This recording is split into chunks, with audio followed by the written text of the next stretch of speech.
Hello dear students, today we will be discussing our chapter How do organisms reproduce. So what is reproduction? The process by which living organisms produce new individuals of the same species. So we call that process as the reproduction, and it is necessary for the survival and increasing the population. Otherwise they will become extinct. Now other question arise in our mind that how do organisms create carbon copy of themselves? This is by the major role is played by the DNA, deoxyribonucleic acid. The DNA will carry the information from parents to the offspring. And here also it is maintaining the number of DNA.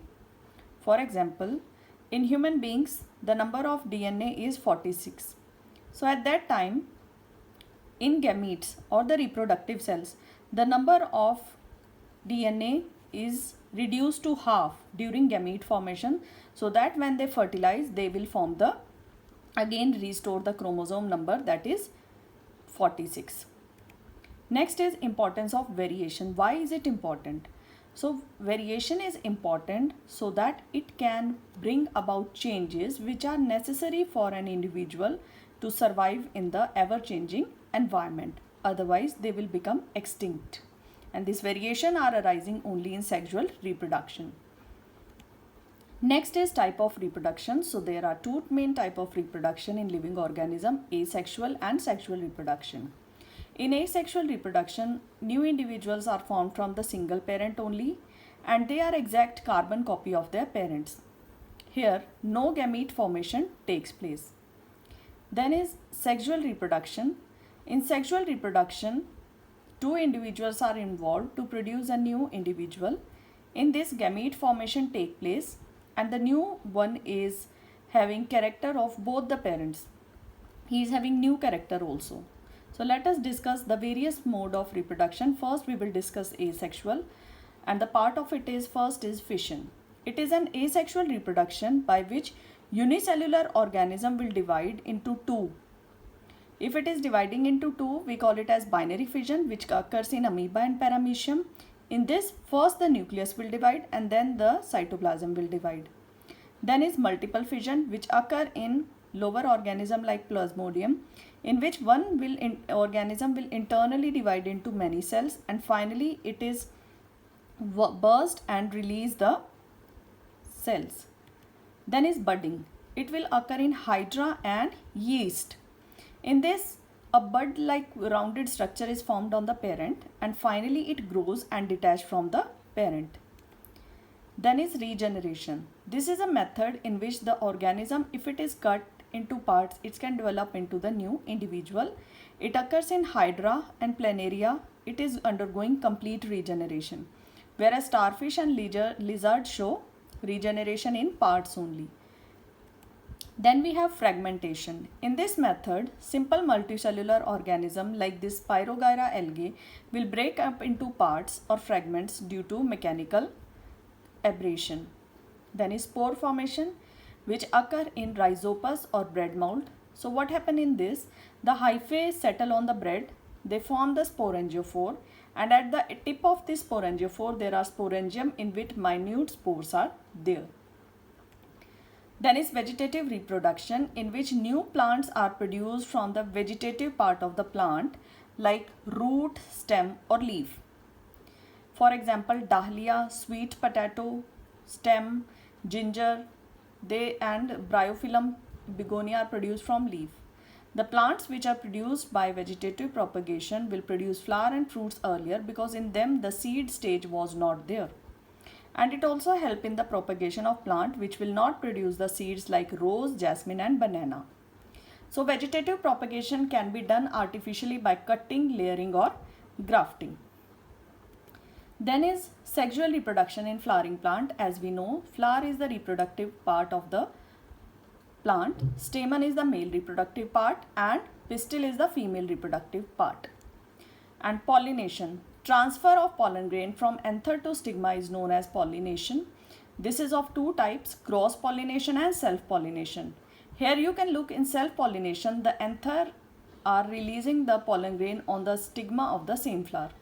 Whereas in cross pollination, some agent or agent of pollination like butterfly is, or you can say wind, water, or insects also, they carry the pollen grain of one flower to the another. Then is fertilization. When a pollen grain land on the stigma will release sugary substance due to which a pollen tube is formed. Now this pollen tube will enter the egg cell.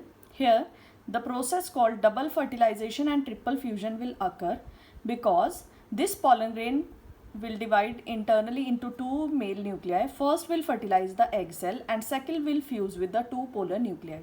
So this process is known as double fertilization and triple fusion. After this process, a zygote is formed which will divide many times to form the embryo, and it will eventually develop into seed and the ovary will develop into fruit. Then is the reproductive system in human being. The male reproductive system comprises of pair of testes which produce the hormone testosterone and sperm also. So it is contained in a sac-like structure called scrotum which is outside the body so that it has a bit low temperature for the proper maturation of sperms. From each testis, a tube-like structure called vas deferens will arise and it will join into the urethra. The urethra is enclosed in an organ called penis and it has opening called genital pore. The seminal vesicle and the prostate gland will produce the fluid which will provide nutrition and help in the movement of sperms. Then is the female reproductive system which consists of a pair of ovary which produce the female reproductive cells called the ova and the female hormone called estrogen. So the ovary above these are the tube-like structure called oviduct or fallopian tube. Here fertilization will take place. The two oviduct will unite into a bag-like structure called uterus which has a common opening called the vagina.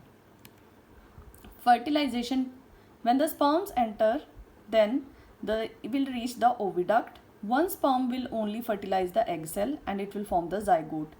Finally, this zygote will be implanted into the uterus where it divides and it forms the embryo which get nutrition from the mother's blood through the placenta.